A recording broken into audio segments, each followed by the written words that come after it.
matter how it ends, matters how you stand. This is Lavoy Finicum. One cowboy stands for freedom. See you later.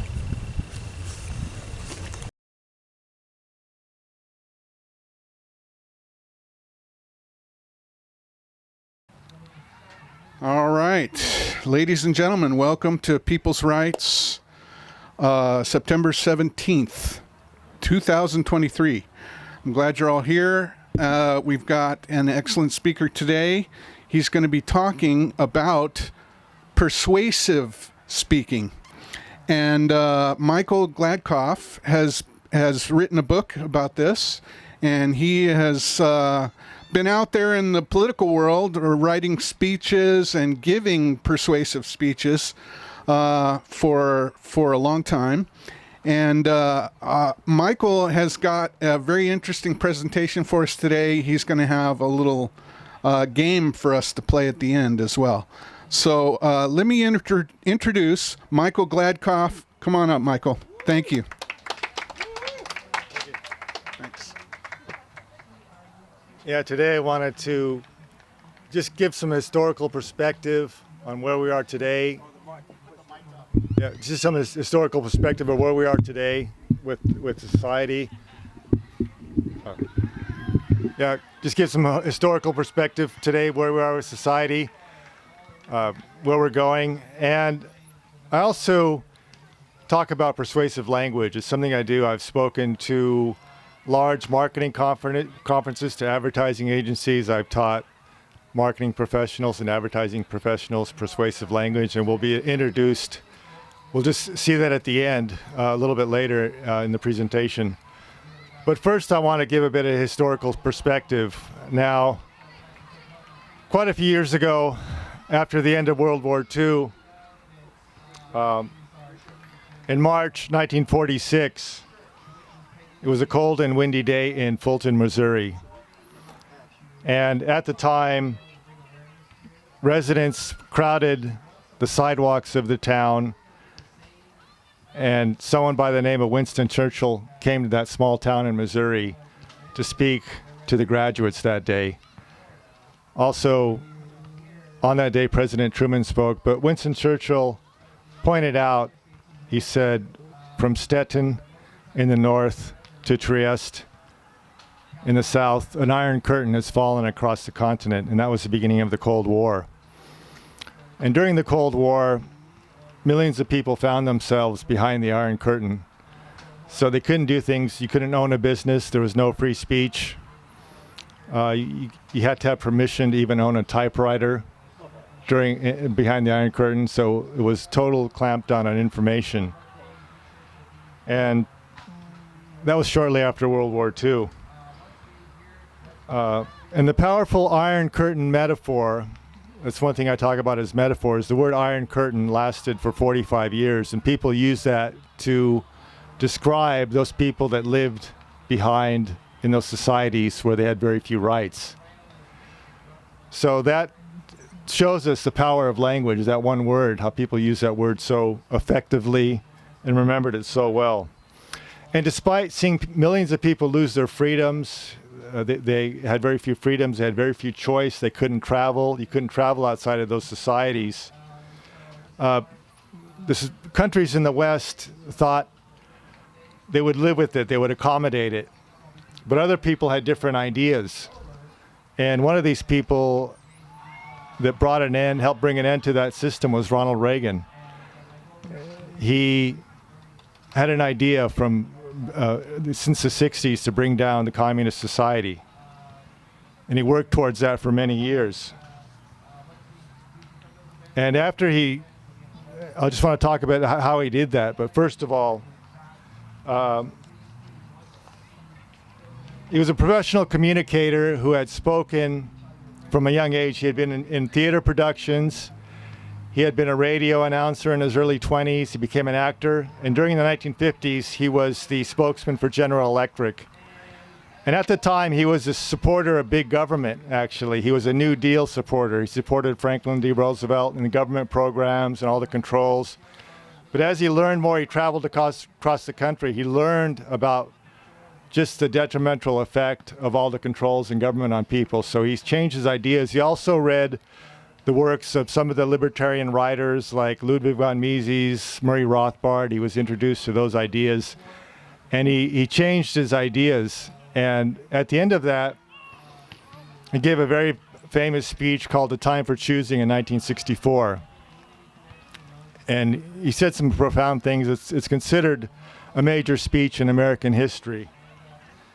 And he evoked the memory of the American patriot Patrick Henry, who said, "You and I know and do not believe that life is so dear and peace so sweet to be purchased at the price of chains and slavery." He quoted Winston Churchill, who said, "The destiny of man is not measured by material computations. When great forces are on the move in the world, we learn we're spirits, not animals." When he became the President of the United States in 1981, his main goal was to defeat communism, and his idea was, we win, they lose.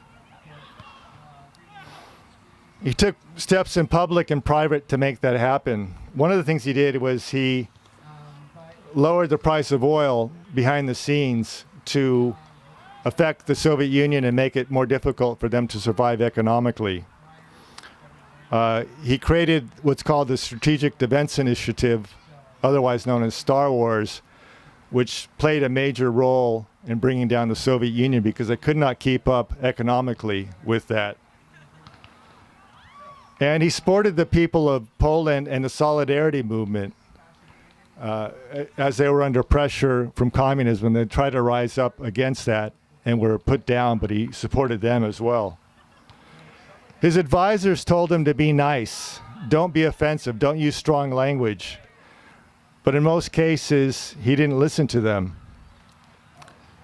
He had said, he'd called the Soviet Union the evil empire, and that had an effect on how they were perceived in the world. He told stories as well. He was a great storyteller and told stories about how people had lived in those societies and how they could overcome it. In June 1987, he was scheduled to speak at Berlin's Brandenburg Gate, and his advisors had told him, don't mention the Berlin Wall, the wall that divided East and West Berlin. But he didn't listen to his advisors, and he told, if you remember the famous speech, he said, "Mr. Gorbachev, tear down this wall." And that speech has been remembered in history as one of the most powerful in the last 100 years. At the time, the speech earned mixed reviews, and even people on Reagan's team were ambivalent to its effect. But the results, long-term results and short-term results, were quite different. The German newspaper Bild called it the speech that changed the world. And Time magazine put it in its top 10 list of speeches in history. And I remember in 1980, the night before the election of Ronald Reagan, I saw him speak in San Diego when I was in high school. And I noticed that after he was elected, the mood of the country had changed. It was very negative during that time before that. And the spirit of the country had changed, and the people just felt differently after that. And on a personal note, the actions of Ronald Reagan affected me in a one way, and that was the fact that my father was born in the Soviet Union in 1920s, and he escaped during World War II and ended up with his parents and his sister in the United States. And for 45 years, they couldn't see their relatives over there because some of them were in the military, and it would have been very detrimental to their careers to have relatives in the West. So he didn't see those people for 45 years, and as a result of the end of the Cold War, which had been brought about in part by Reagan, he was able to see them again through the power of language, power of words, the power of communication. So that's just one example from history. In 2011, the leader of the Solidarity movement in Poland, Lech Walesa, was asked what he thought of Reagan's impact. And he said, I have to be personal when I speak about Ronald Reagan. We in Poland took him so personally. Why? Because we owe him our liberty. But what does the story mean in our time? I mean, we're in different situations, and I think instead of having an outer enemy, we have an inner enemy that's trying to take away our freedoms internally, and we need to fight back in many ways, and that includes the power of communication. And so for me, I decided to write a book on my experience as a speechwriter, communicator, and it's called Speaking for Freedom. And I started posting things on social media and had people messaging me saying, don't post anything, it'll be bad for your career, it'll be bad for your profession. People where I live locally, some people were speaking out against COVID lockdowns, and those people were harassed and hounded out of business. So I think that it's important really that we speak up and that we take a stand. So I think that we can communicate strongly, effectively, and if we learn those secrets of communication, like people like Reagan did to end the Cold War, I think we can really do a lot as far as connecting with people, persuading, and overcoming the situation we're in. And with that in mind, I've created these handouts. I'll be teaching some of these. We'll go over these now. Some of the communication techniques that I teach. And what are figures of speech in history? Well, figures of speech are ways to organize language, and these go back to the ancient Greeks. We're on page 1 right now, 2,500 years ago. What they did is they categorize the persuasive ways of communication. And the ways to communicate fall into two main types of figures of speech, and those are called schemes and tropes.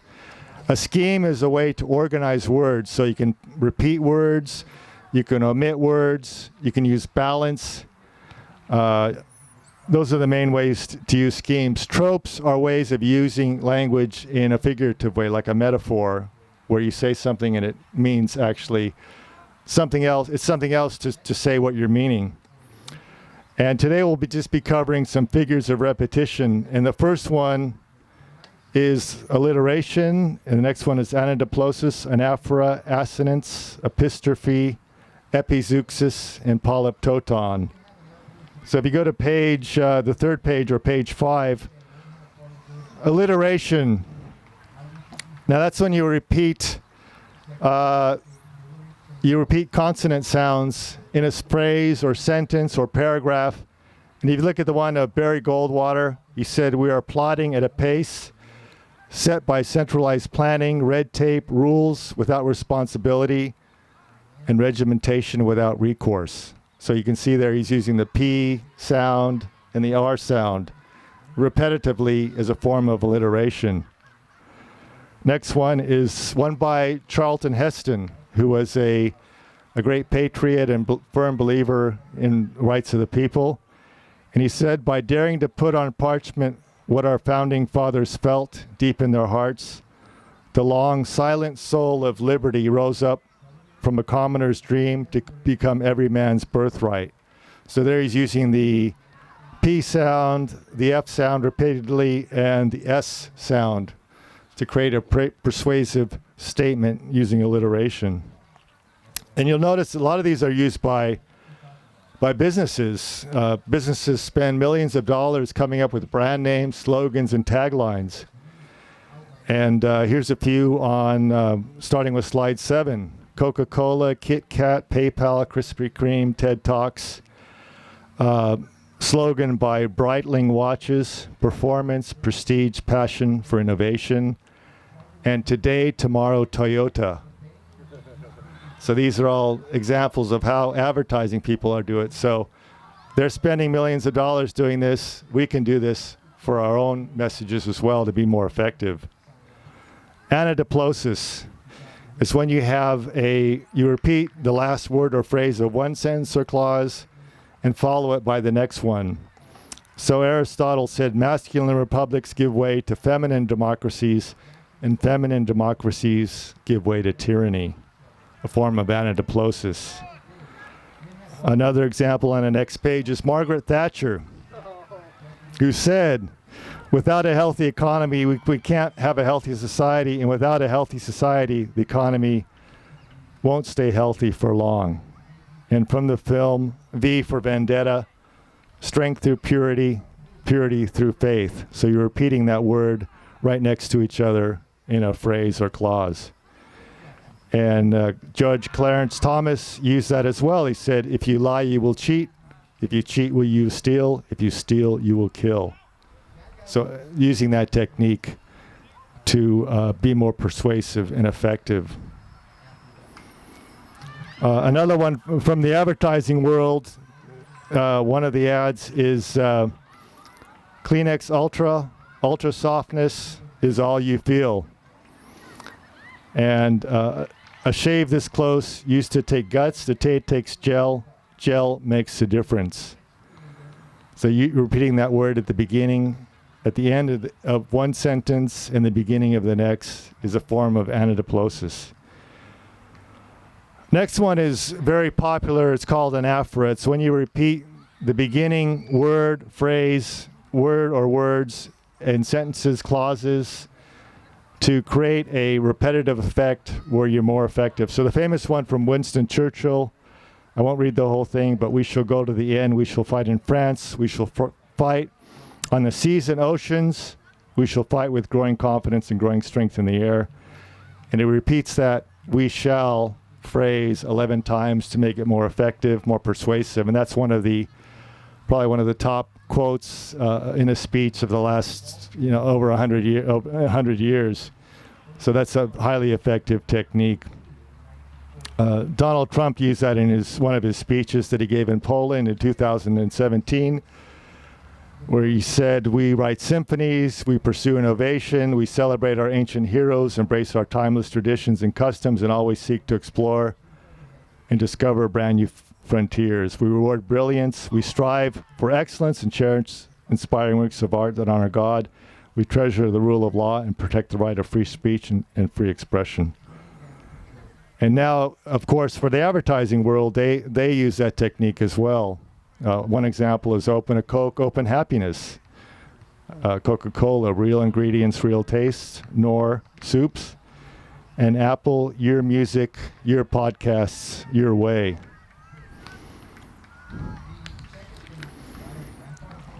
Another technique is assonance, and this is where you repeat vowel sounds, but not at the end of the sentence like a rhyme, but it's an internal rhyme. So a lot of these are found in ancient sayings, aphorisms or sayings that we use all the time. The early bird catches the worm, where you have the early bird and worm that rhyme.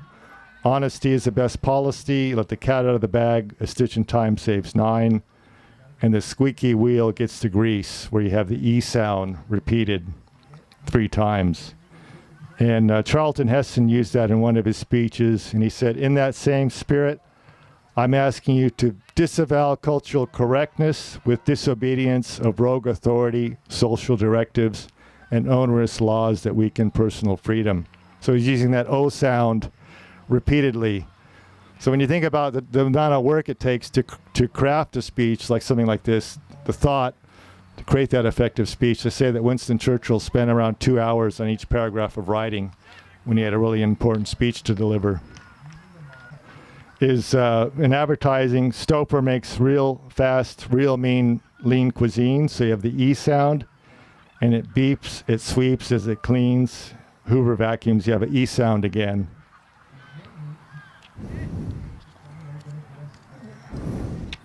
Next one is epistrophe, and that's where you repeat the ending sounds at the end of a phrase or clause.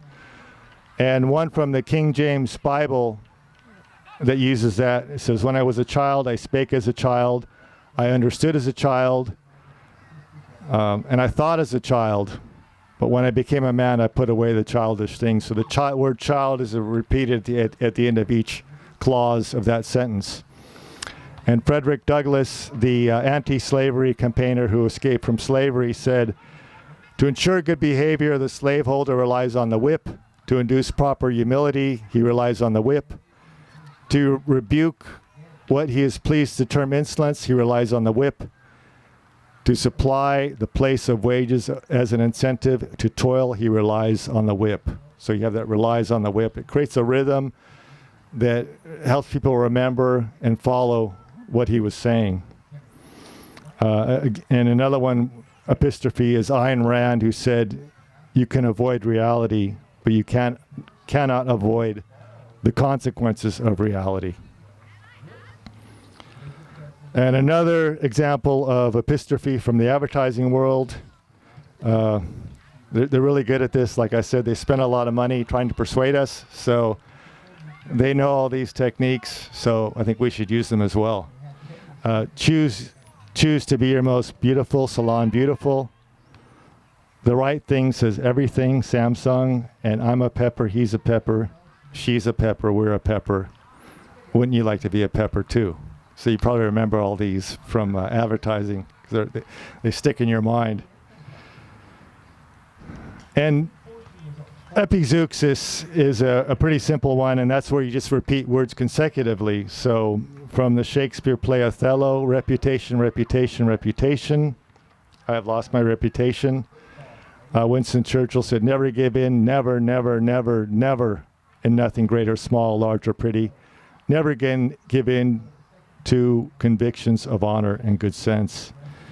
And Margaret Thatcher said, "If a nation has spent, spent, spent, and spent again, ours has." And getting to the world of advertising, epizeuxis, you probably remember this from the 70s, if you're that old, and that is when it's Libby's, Libby's, Libby's on the label, you will like it, like it, like it on the table, table, table. So they're using it 3 times as a way to really persuade you, to get you to remember it. Finally, I think this is the last one. Polyptoton is when you repeat words derived from the same root, but they're not exactly the same. So in the King James Bible, "had been a stranger in the strange land." Shakespeare play Two Gentlemen of Verona, "unheedful vows may heedfully be broken." And Lord Acton, "power tends to corrupt, and absolute power corrupts absolutely."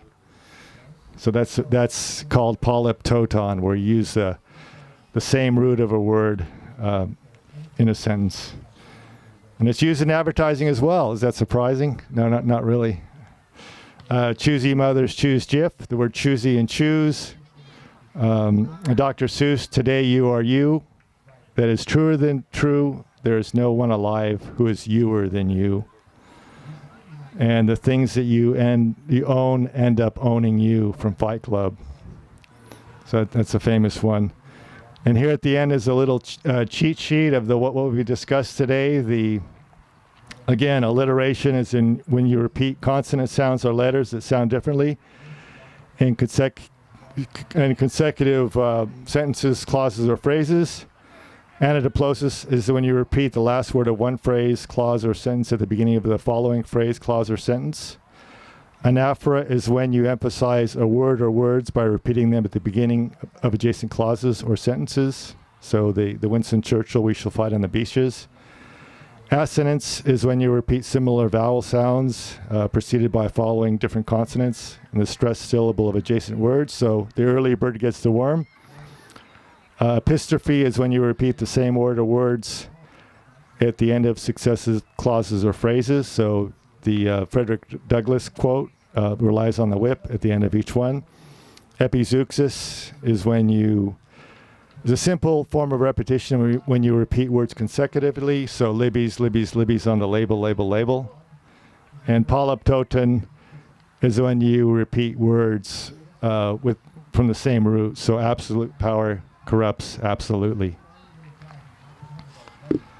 And now we'll have, based on everything you've learned today, we'll have a little quiz. Okay, so far we have... oh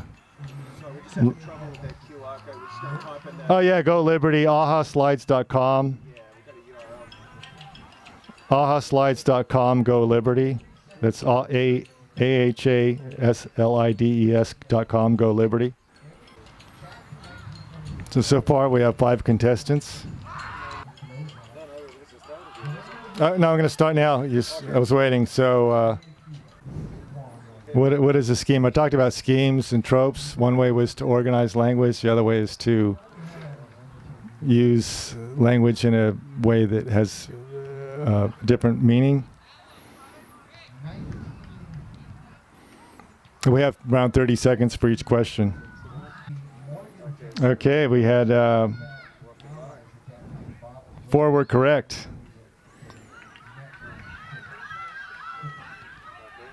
Okay, question 2.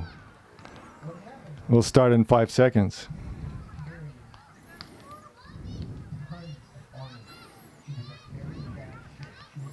Anaphora is when you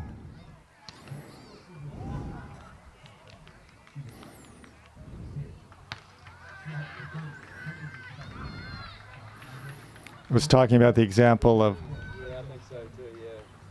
Submit. 10 seconds left. Oh, 10.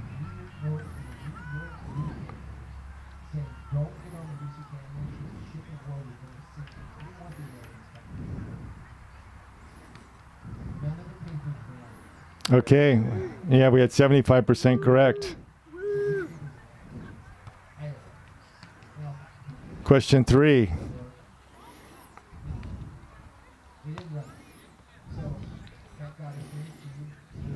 And you could use your cheat sheet as well. That might help you.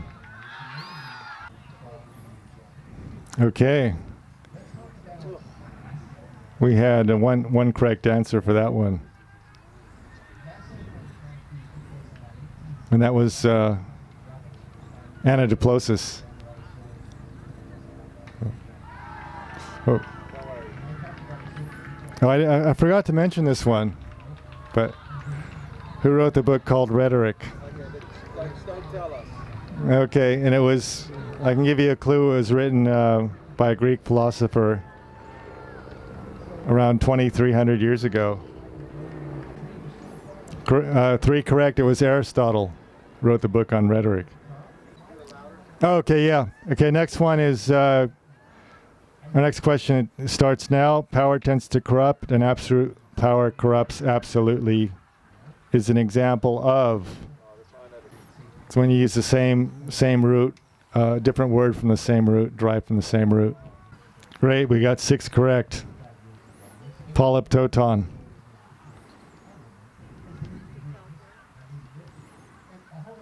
See who's winning on the leaderboard. Ash is number 1, followed by Ira, Karen, Leslie, and another Leslie is on there twice. Okay, question 6. We'll start in a few seconds. Never, never, never, never is an example of. Just like Libby's Libby on the label. Label. 3, 2, 1. Time's up. It was Epizeuxis, and we had 5 correct.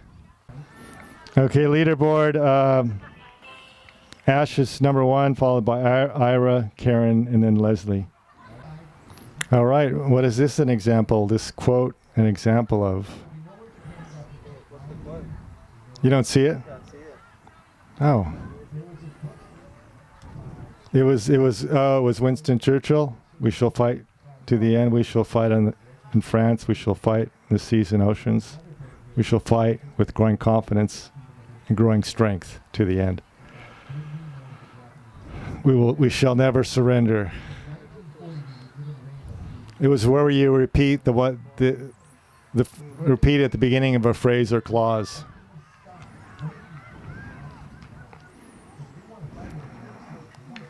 Yeah, anaphora. And we had 2 correct. Oh, we missed the buzzer, I think. Oh, okay. Well, you might still be ahead. We'll see. Examples. Next question. Examples of assonance include The early bird catches the worm. The squeaky wheel gets the grease. And you can choose more than one. It was the best of times, it was the worst of times, and let the cat out of the bag. Assonance where you have a rhyme internally in the sentence. We got a lot correct. We got 2. They were all correct except for the third one, yeah. It was the best of times, it was the worst of times. That was, I didn't cover that one. That was antithesis. Question 10, after this we have one. Which represents alliteration of these examples? Can you see these examples? Okay, which are alliteration? And you can choose more than one. Okay, time's up. Correct. Everyone got it right. There were Kit Kat, Krispy Kreme, and Coca-Cola are examples of alliteration. Simples is another one that I didn't cover today, another figure of speech. And the final question, you can avoid reality, but you cannot avoid the consequences of reality, is an example of. It's when you repeat a word at the end of a phrase, sentence, or clause. Talked about Frederick Douglass gave one of those as well. I think it was towards the end. It was about towards the middle of the presentation. Okay, 3, 2, 1. Time's up. Correct. 6 people got it correct. Congratulations. And the winner is Ash, followed by Ira, then Karen, then Leslie. So today, yeah, congratulations. Today we only covered 7 of these. I cover about 35 in my book. And Shakespeare used around 200 of these figures of speech in his language. That's why he's so memorable. People quote Shakespeare left and right and had a powerful impact on the language. So things like really just scratch the surface today with only a handful of some of the techniques you can use. And as I said, advertising agencies, marketing, they use these techniques to get you to think a certain way, to persuade you. And what could you do if you use these for our causes, for people's rights? I mean, and I think very few people are aware of these techniques. Even in politics, if you talk to people, speech writers, they really don't know a lot of these. So if you can learn these and apply these, and you're in a position where you need to speak, you could use it in campaign slogans, you can use it on posters, anywhere you can be a lot more persuasive using language. So in any format, videos. So just want to thank you for your time today. I hope you enjoyed it. I hope you learned something as well. It's a little bit. And wanted to see if you had any questions. Any questions at the end of how these work or what I do or the impact of language on speech and on persuasion. I have a question. And I was wondering if you are familiar with a personality from England named Darren Brown. If you're not, he is a mentalist. I heard of it, yeah, and I've seen the documentary where he got somebody to shoot somebody because he planted ideas in their head going somewhere, and he hypnotized them where they shot him. I think it was like a fake gun. Right. Yeah, that's very interesting. Yeah, how that worked. Yeah. Yeah, so he talks about neuro-linguistic programming and hypnosis, and I was wondering if you could speak to that a little bit. Yeah, I think it's important in a lot of I think neuro-linguistic programming is a newer concept that came up more in the 50s, but a lot of that is based on the older techniques like repetition and connecting with people. I haven't really studied it that deeply, but I know it has a big impact on writing and persuasion, and I would recommend studying that as well to just to get more in your toolkit as far as persuasion. I think it's very effective. Yeah, next question. My name is Ira, and actually I partnered with Derek on the quiz, so I'm not taking all the credit Oh, okay. for finishing number 2. So, to the best of your knowledge, did Hitler use any of these? They've been used for good and evil. I mean, some of the politicians, like I talk about various politicians, and I try to, cover ones that were at least, more pro-freedom. Hitler used them, Stalin used them, Lenin used them.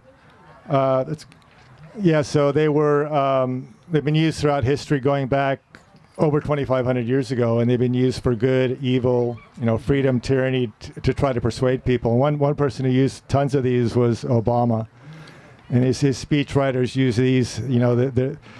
They're very crafty. They get the top people in politics to use these techniques to persuade people. So, like I said earlier, groups like this, people that are fighting for freedom, need to use them as well. And just a comment, I'm a big Reagan fan as well, and when the wall came down in '89, I mean, I cried. It was it came down on my birthday, actually, and November 9th. Yeah. Also Kristallnacht. Yeah, November exactly. 9th. Yeah, it was a big occasion, and people debate that in history, but I think he did have a big impact on it as far as making that happen. Yeah. Thanks.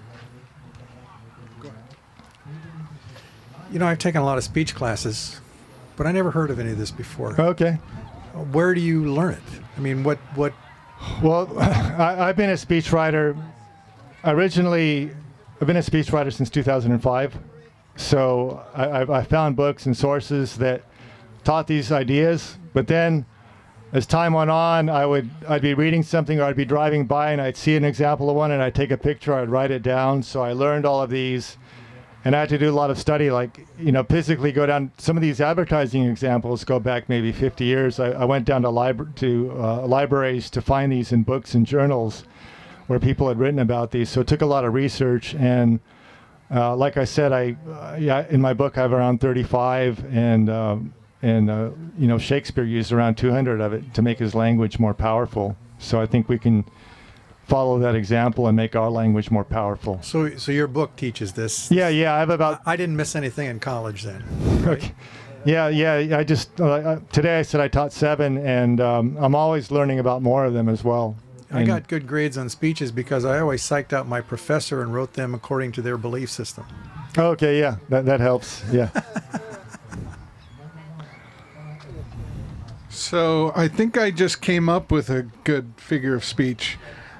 Maybe you can point out to me which of the categories it falls into. The Constitution was consciously constructed to control government. That is, that is an alliteration using the K, the C sound. So I think that that could be effective. Yeah. Anyone else have any questions or comments? Why should we buy your book? Well, this is one chapter. Like I talked about, like today I talked about 7. I cover around 35. You can learn all these techniques. Plus, I talk about various aspects of persuasion, speech writing. Whether you're giving a video on a podcast, I talk about ways to begin, ways to end, ways to tell stories, and I give concepts throughout that as well. Which is the easiest one to learn? Probably, I'd probably say storytelling, because it's a natural thing that we're exposed to from childhood. People read to us, our parents read to us when we're small. We tell stories in school, and I think that's a skill we can develop. And also, an important thing I talk about is the stories that you come across in everyday life if you write them down, because you forget about them. Things that impact the freedom movement. Maybe you hear something, you read something. I'm finding I'm taking pictures of things with my phone when I see something that's important. So I have pictures of quotes, I have pictures of stories that I see in magazines or online, just so I can catalog it all. Yeah. I was wondering if you could tell us how we can get your book and any websites that you have with your information on there. Yeah, definitely. It's called Speaking for Freedom. It's available on Amazon. You can get the Kindle or the soft cover, and it's my website is speakingforfreedom.com. and you can find the links on there. I have links to the Amazon website, and I'm going to also be giving like more teachings online. I think it's, something like this might be easier online, where I can control I can show you slides and control it a lot better. So yeah, do that. But yeah, it's available that way. Thank you. I was wondering if you have any advice for someone like me. I make the mistake oftentimes when I'm at the mic of saying a lot. Yeah. Is there any techniques you can think of, or any way I can overcome that? I think everybody does that to some extent, but I think just the more you practice, you get used to it. And I was when I was in college, I joined a Toastmasters club. This was in San Diego. And every time he said or ah, they'd drop a marble in a can, and it made a really loud noise. And I think that trained people to do it very well. But I think they count them as well. So I think just practicing and being conscious of it so that you can keep track of it. And sometimes it depends on your day, your mood. If you're tired, maybe. If you've had a long day and you have to speak, you might be doing that more. I've noticed, like, I fluctuate. I do it sometimes, and sometimes I don't do it at all. So it makes a big difference. I've noticed that software has gotten very, very good today, and it will take out all of your ums and ahs and extra spaces. I have a problem with Red Ronnie. That was his nickname because he was part of the World Federation, which really was not in the kind of the Republic idea. Yeah, yeah. And the other thing is he started gun control. He started it here in California. Yeah. I've never forgiven him for that. Right. And like I say, the people I talk about, I don't think anybody's perfect as far as, the political landscape. You always find somebody that does something bad, regardless. Yeah, that's true, yeah. But I mean, I look overall, like what they did, what their feelings were, what their philosophy was, because even in our own lives, we don't always live up to our philosophy and our ideals, and I think politicians do this as well, of course. Yeah. Well, that's there's public and private thought. What they do in private, we never hear. Exactly. Yeah. Hey, great talk today, man. Thank you. Got a lot out of that. I was just wondering, with your book, do you cover more, speaking conversation, or is it more geared towards, giving a speech like what you did today? It could be for anything, really, Okay. because you could incorporate this. Like, let's say you meet somebody and you want to convince them of your ideas. I mean, you can tell stories. You could even create some of these figures of speech that you roll out, that that you've created beforehand. You could, I talk about using statistics as well, how to connect with people, how to create rapport. So I cover a lot of different things that can be used, whether it's a speech, video, conversation, presentation. And it basically will help with a lot of that. This might be a bit of a crazy question, but do you cover listening at all? Well, I tell people to listen. More for ideas to use in the future. So I don't really cover. The reason I say that's not to be a smartass, but I've just read so many times that to be a great speaker, you've got to be a great listener. That's true, yeah. And I think that's probably something that I should get more into and cover that more. I agree with that, yeah. Thank you. Do you cover metaphors as well? Yeah, I do. I cover. Yeah, those are very important. But today I just try to keep it simple by covering the ones of repetition. So I covered those, but metaphors. I've got one. Okay. Yeah. Well,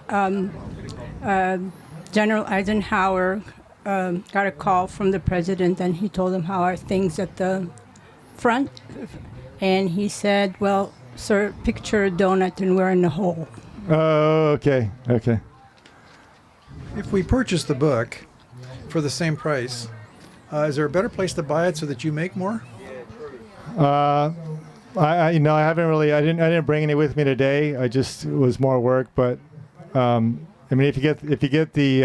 What's your biggest margin? Which website? I'm on Amazon right now. That's the only one I'm on, and I know that they're pretty evil, but I didn't really find any alternatives where you could do print on demand. If anybody has any ideas, or I do. I'll send you the information. Okay, yeah, that's good. Yeah. that'll be helpful. And also there's one called Ingram Spark where I could get it in stores, which I haven't done yet, is get it into shops and things like that in the future. Yeah. Okay, so you're on Amazon, but any difference in the margin between Kindle and the print version? I think I get it. Well, Kindle, it's only $10, and I think I get a pretty good margin on that. Yeah, on the because we want to give you the best margin, is what we're trying to say. Yeah, Kindle gives me the best margin for that. Yeah. And what I like to do, I'm just always trying to get feedback to improve. So I'm going to give out a few forums, and if you're comfortable giving some feedback for improvement, things the way it can change. Sometimes I speak about this or other topics in general. So I think I'd appreciate if you could provide feedback on today's presentation. So thanks again for having me.